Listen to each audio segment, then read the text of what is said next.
Welcome up, new guest. Are you 18 plus? Yes, sir. Wonderful. May we get your pronouns, please? He, him. Excellent. Do you believe in a God? Yes. And which one would that be? God. Like Jesus Christ. Jesus Christ, gotcha. My friend Decon over here is going to have a conversation with you. Is that okay? Yes, sir.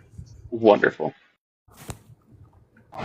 All right, so let's start. Why do you think your God is good? Well, I think he's good and bad on the way that we can't understand, since that he can see past, future, and present. So the moral things that he has done is obviously had a reason to him, but to us that's not really considered good. So in a human standpoint, he's morally bad, but we'll never understand on his level because we don't have his level of power. Do you think there's a level of power that feeding children to bears could be justified as good? If he knows the past, present, and future, then yes. How does that comport with it being good just because he knows it? I mean, I could know the future and still wreak havoc. hmm Although that was a very bad thing, you have to think like he knows what would have happened if that didn't happen, and he knows what would happen if it did happen. So Yeah, but doesn't if he knows everything, wouldn't he know a better way to deal with children than feed them to bears for probably like 30 or 45 minutes? in his mind, there was no better way. Like he already knew what would happen if he didn't do that. You feel me?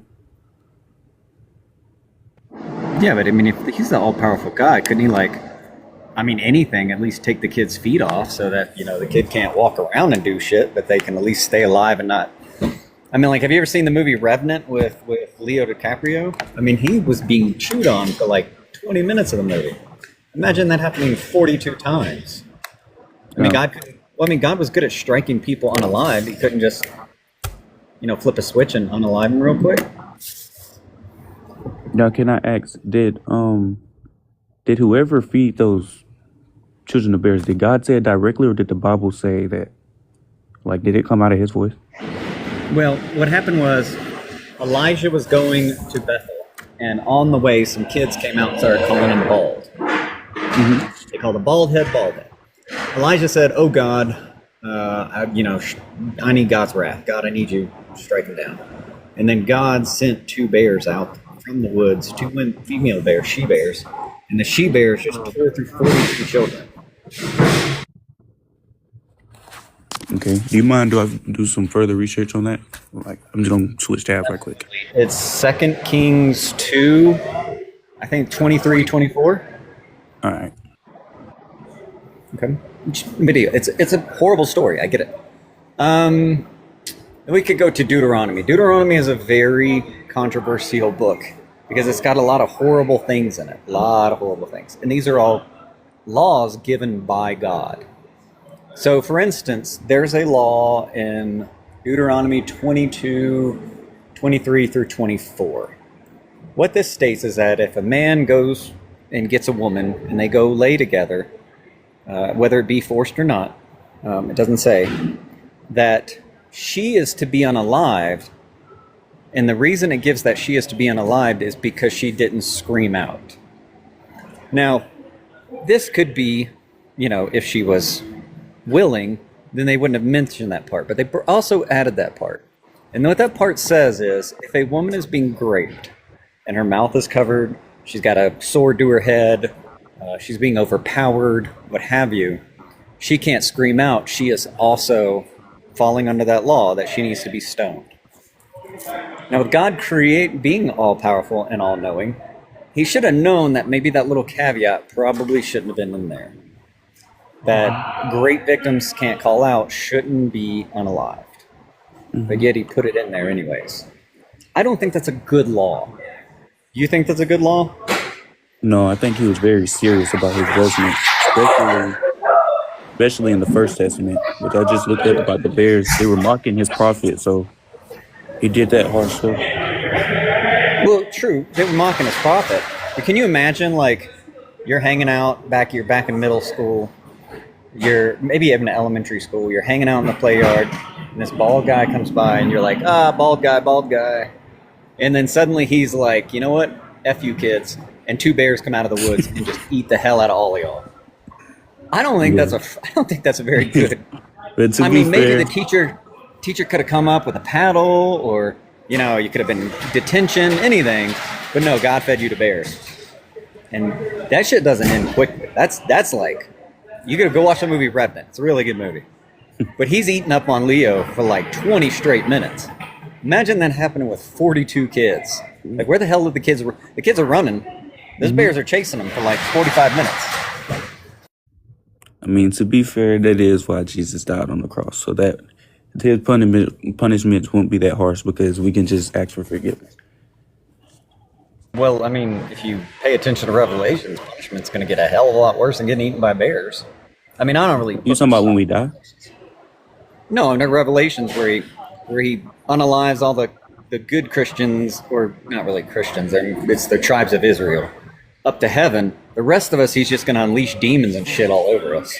Oh yeah, like everybody who follow him, they're gonna go up to heaven, and then Earth is gonna get destroyed. I mean, Jesus wasn't really that nice to animals either. I mean, at one point in the Bible, I forgot the verse. I could look it up, but these two demons are like, "Nah, Jesus, don't send us to hell. Please don't send us to hell." You know what?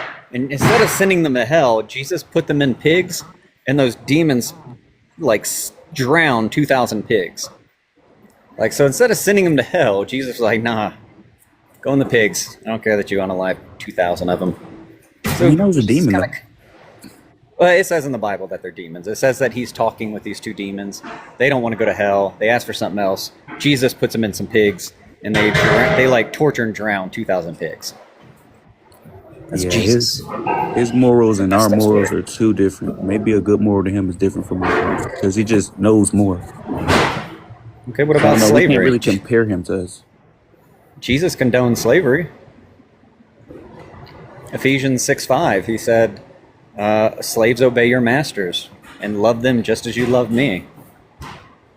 That doesn't seem like a good thing. The Savior I would imagine a good Savior or good heart would be like, "Nah, F this, slavery's over with. Let's do it." But Jesus never condoned slavery, and God never condones it either, unless you're an Israeli male. Well, he wasn't really Israeli back then, but you get what I'm saying. A Jewish male, Hebrew male.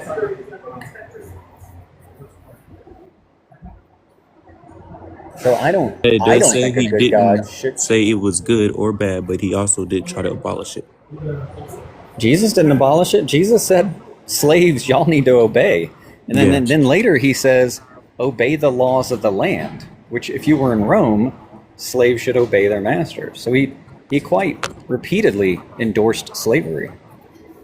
Do you ever think, like, what would have happened if the slaves didn't obey their masters? Like the chaos it would have caused. Maybe he was trying to keep them, like, tell them just chill out for now, because he knew like all of that was going to eventually slowly die down. Because I know slavery is still a thing today.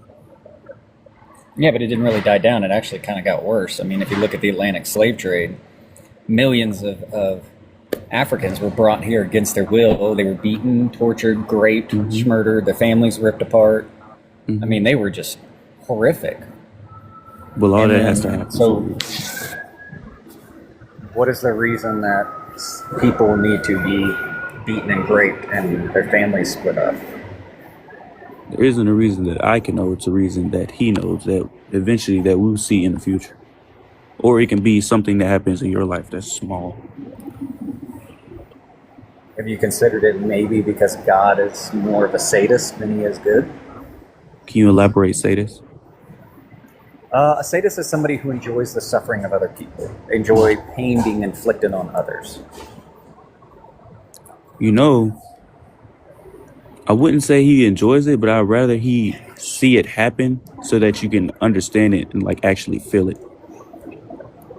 Yeah, but why would millions of people need to be ripped from their homes and assaulted in every form and fashion to teach them a lesson? Could be, being all-knowing and all-powerful, find a easier way to teach somebody a lesson? Well, that's another thing. He didn't do it. The people did. We have to take, because we have that free will. So we have the free will so we can take what's it called? Something for our actions. I forgot the word. Accountability? Responsibility for or accountability for our actions. Yeah, but who's taking accountability when you're being trafficked across the ocean thousands of miles from your home when all you were doing was just hanging out with your wife and kid? Not you specifically, you as in the general term. Yeah. Like, what accountability are you trying to be held? You're like this really good family man, and you're hanging out. You're freaking killing antelopes and all sorts of shit out in the safari, and then these white guys come up and fucking shove you on a boat, shove your kid on a different boat, your wife on a different boat, and you never see them ever again.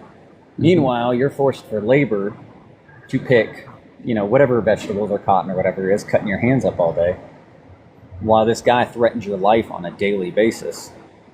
What lesson would be learned from you? Like, what lesson are you learning that you couldn't have learned at home much easier?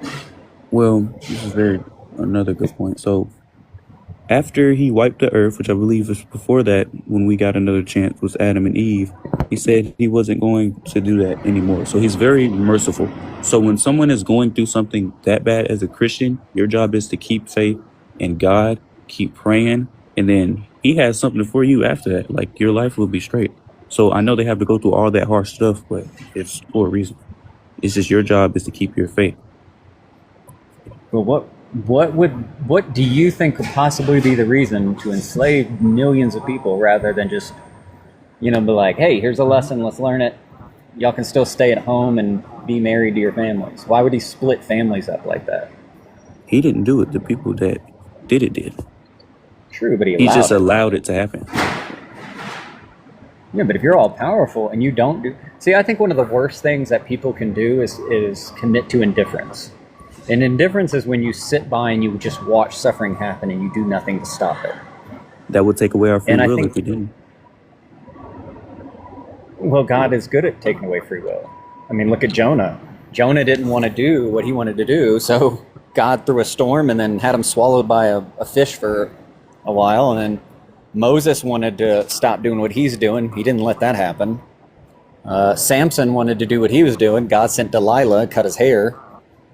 And then, let's look at Job. Job specifically is the worst part of it. Because Job was just hanging out with his family, his wife and kids, and God and the devil, or whatever our adversarial character, were like, they made a bet. And God was like, all right, I'm going to unalive his kids. I'm going to torture him. I'm going to impoverish him. And he did all this stuff. Job had no free will in that. God was screwing with him and murdering his kids as part of a bet with the devil. I mean, sure, he gave him some replacements afterwards, but that's not mercy. And that's not free will. I mean, he directly assaulted Job's free will.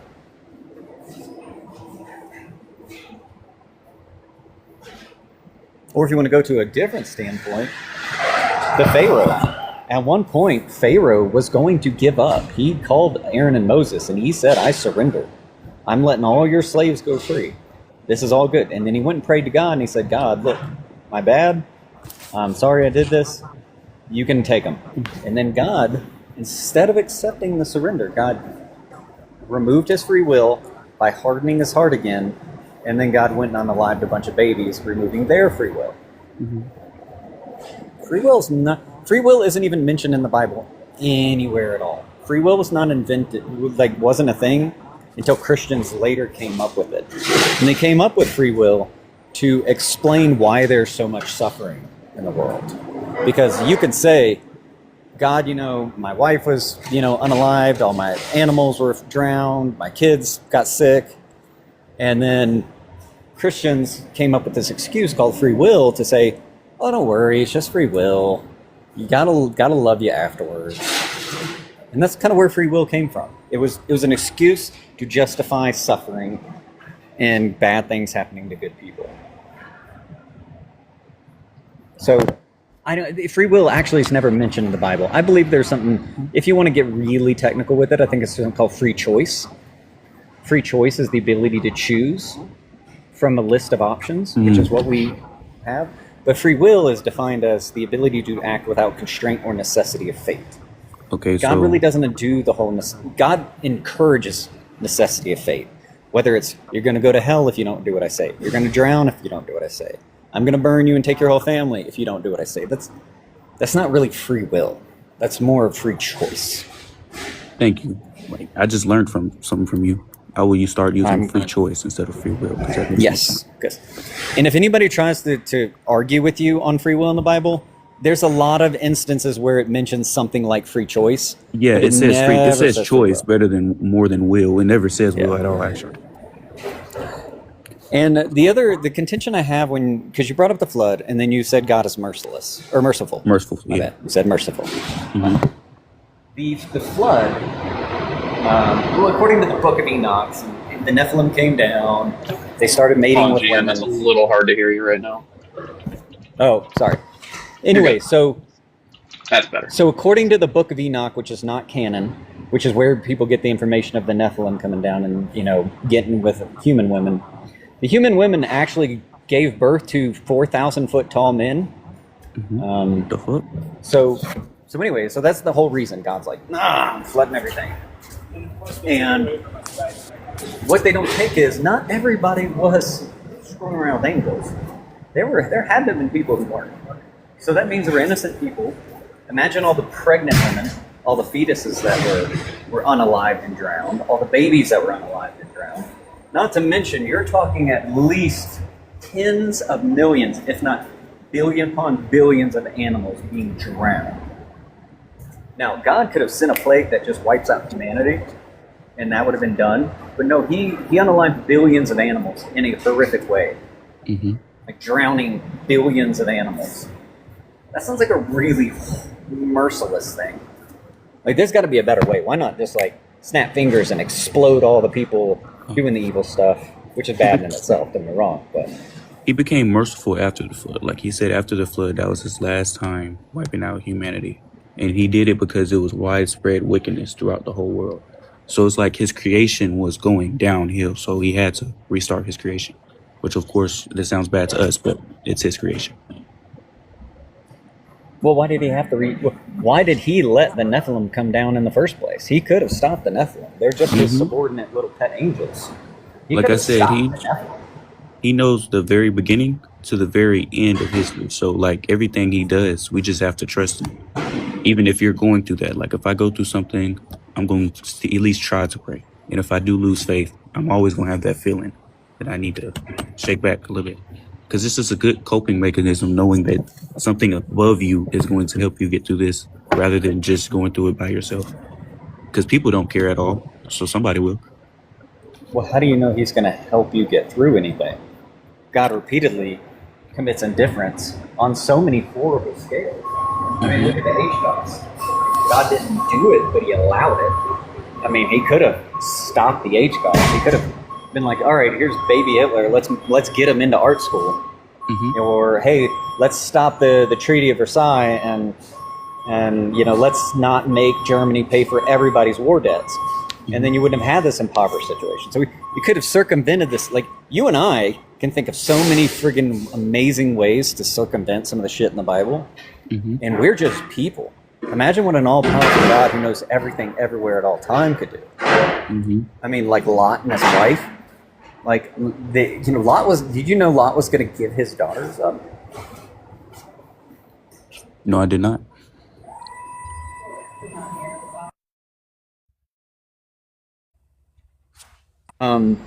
So when the angels went down to Sodom and Gomorrah, and all the people, like the dudes, were trying to grape the angels, Lot said he was going to push his daughter into the street and say, "Y'all take her, but leave the angels." That's a horrible circumstance. But then after they fled, God said, "Don't look back." But Lot's wife looked back, and what happened to her? She got turned to salt. Or salt. Yeah, salt. Why would God turn her to salt just for turning around? Why didn't he just strike her blind or something? Or don't know. But the thing is, you and I can think of these solutions. We could think of awesome solutions, not just slaughter people. Mm-hmm. And so this is why I believe we have better morals than God. I don't think God has morals. According to the Bible, I don't believe in God, but according to the Bible, God doesn't really have morals. God had just kind of Fafos all the time. And it's like he loves Fafo. That doesn't seem like a good God to me. That doesn't comport with morality. Justified opinion. He just jumps to punishment. Like, I mean, imagine. Okay, so let's go back to biblical times. What would you? Like, I don't know if you have kids. Imagine you have a kid, and your kid's like, "Dad, you fucking suck. Your music sucks. Your car sucks. Your clothes suck. You ain't got no drip. You suck at life, Dad." What do you think you would do in response to your kid being just a bratty kid? I'd probably laugh if he said all that. You know what God says you should do? God says you should go outside and pick up some rocks and stone them to unalive. That's what God says you should do. But That was the Old Testament. True, but God is still God. And according to Jesus, when Jesus came down, he said, "You will follow all the laws according, not one bit is supposed to change. I'm not here to abolish them. I'm here to fulfill them. Don't change them until the end of time." So that means all those biblical laws, those 613 laws from Mosaic laws that God passed down to Moses, you're supposed to follow every single one of them to a T. You know what? I feel like he was more stricter back then because, like, that was the beginning. And I think he wanted his name to go out far. So he needed for them to take him serious in a way that we would still know that he's here today. Does that make sense? Yeah. But can you imagine if he was more loving and more caring and actually taught people morals and respect and not taught everybody through fear? I mean, if you have a boss and you're out of your job and you have two bosses, one is a complete asshole who threatens to fire you every day, and one is like, save him. Dude, you effed up this paperwork. Let's go back and fix it. Let's try to find a way. Let me retrain you. Which boss would you enjoy more? Hang on a second. The nice one. Hey. Go ahead, Ace. Mark 7:10.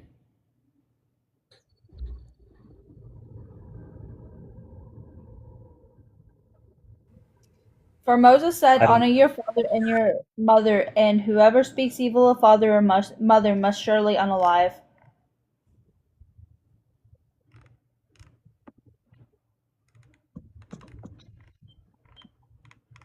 I need to write that one down. Anyways, I'll go mute again. Y'all have fun. She knows her verses. So, It's important that you which boss would you respect? Which one would you care more about? The good one. Exactly. So, leading by fear and threats of punishment, that's not a good way to get people to act. That's only going to get people to do basically the bare minimum to not get the punishment. But if you teach the people to love you or teach to respect you, those people will do those things at their own accord more often because they know that it's coming from a good place and not from a threat. And God survives off threats. I mean, look at Mary. Mary did not have the ability to consent to Gabriel's command from God. God went and found a child, and he said, he went to Gabriel, I guess, and said, "Gabriel, go tell her I'm about to knock her up." Gabriel went down and said, "Look, you're going to get knocked up. You're going to have this baby. You're going to name him this. He's going to do this, and this is what you're going to do." She was not given the ability to consent to God. God didn't even care about her free will. He didn't go around like getting women and like grown women and saying, "Hey, I need a baby mama. Can you help me out?" No, he went to a child and forced her to get pregnant against her will. Now, Christians are going to say, no, she consented. At the end, she said, God's will be done. But when you know your God, she actually slaughtering. True, she did. But if you had a guy come into your house and you know he's a mass murderer, thousands of people he's killed, he presses buttons and unalives people, he tortures people, and he says, "Look, I'm going to do this to you. I'm going to tattoo you or whatever the hell it is. There's Not another that anybody thing could, too, by the way. not that that's not a comparison to a woman getting pregnant. I'm just trying to relate it to your man, I guess. Really that decon. Would what? Sorry, you're breaking up. Jonah and the big fish. Oh yeah, I mentioned that one too.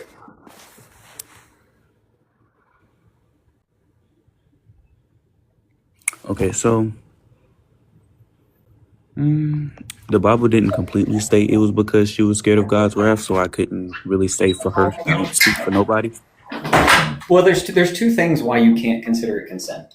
I mean, you can, but it's not. The first one is she was under duress. You have a dangerous sociopathic mass murderer who has, and maybe he might not have been mass murderer right then, but he is known for being a mass murderer. I would be terribly afraid if Angel came down and said, "I'm going to get you pregnant." Even I'm a guy, I would still be scared because, if I say no to God, He might unalive 10,000 people. He might turn me into salt. He might, will do whatever the hell he wants to do to me. Mm-hmm. I don't have my shorts. So I don't think there's a way she could have consented on that. The second reason she couldn't consent is because children can't consent. A minor does not possess the mental, emotional, physical capabilities to consent to schmecks. So there's the second reason why there was no consent. And so it doesn't comport. You can't say a 12-year-old or 13 or 14, however old she was, even 16, at the very highest, she had no ability to consent. Why did God not go to a grown woman who's in her 20s and ask? Well, like I said, He was all-knowing, so He knew Mary would say yes, which is why He chose her specifically. Well, she didn't really. Yeah, but why wouldn't any other woman say yes? Why wouldn't a 20-year-old say yes or a 25-year-old? No, you can't ask me that. You have to ask Him. And God should have known, looking into the future, maybe I shouldn't do this to a child. Maybe it's pretty bad to be a child. But the way all of it happened, like the historical Significance. Thank you. Of it happened because of Mary. So maybe it wouldn't have went that way if He would have chosen anyone else, And what she knows it wouldn't happen. Hundreds of thousands, there's probably at least 100,000 women at a minimum. He couldn't find one woman at the age of 20 or above and ask her. He had to go find a child and demand it. Well, technically, the Bible doesn't directly say her age, so I don't even know where that came from. True. Well, that's because you have to look at the cultural context at that time. The cultural context is the moment a woman has her period, she is breeding stock at that point. Mm-hmm. And so, if she was able to be at that, she would have had to been at that age. She was already engaged to Joseph, who was an old dude. Mm-hmm. So she was already, I know I'm not saying women are like this. I'm just pointing it from the cultural standpoint. She was already breeding stock level by the time God got to her. So she was 13, 12, 13, 14. That is kind of what the cultural norm was back then. Yeah. So people want to say she's an adult, but there's no reason to believe she was an adult either. But God didn't exactly give her free will. I mean, Gabriel didn't come down and say, "Do you want to do this?" He said, "You are going to do this." She had no choice but to consent because she wasn't being asked. She was being told. She was being forced. Mm-hmm. So I have a contention with that. I mean, not to mention the other stuff in the Bible, like Adam and Eve's story where God told Adam not to bite the apple. Then God created Eve. Maybe she heard it from Adam not to eat the apple, which I think he was just being jealous. I think it was just like, ain't no way a woman's going to eat fruit, not me. But once they bit the apple, God and Adam both blamed Eve, even though God never told her not to do it. And then he said, because you bit this apple, billions and billions and billions of women after you are going to have horrible pregnancy pains. I don't think that's just or good either, to punish billions of women for one woman's choice, or not even the woman's choice, but regardless of what one person did, you should punish billions for that. I mean, imagine, why would why would a good individual want to punish innocent people? Like, I get it. You're going to say, he's all-knowing, but there's got to be a better route than victimizing women as a punishment. I mean, David's wives, they didn't do anything, and God specifically had them raped. Mm-hmm. He commanded them to be raped. He didn't do it, but he commanded it. He demanded it. So that, like, why would he have David's wives raped for something David did? And that's not where he stopped. God was like, no, I'm going to torture your baby for a week before I unalive it. And that wasn't something anybody else did. That was God specifically. Mm-hmm. So when you say merciless, God in the Bible is not merciless. Or merciful. Sorry. You said merciful. He's not merciful. Okay. There may be go ahead. Timer is up, and we do have some requests. So I am going. Savin, come back another day, or Sam, later on. Sam, I want to say you were really respectful. You did a great job. You listened and you questioned. You're an awesome Christian as far as I'm concerned. My job is just to give you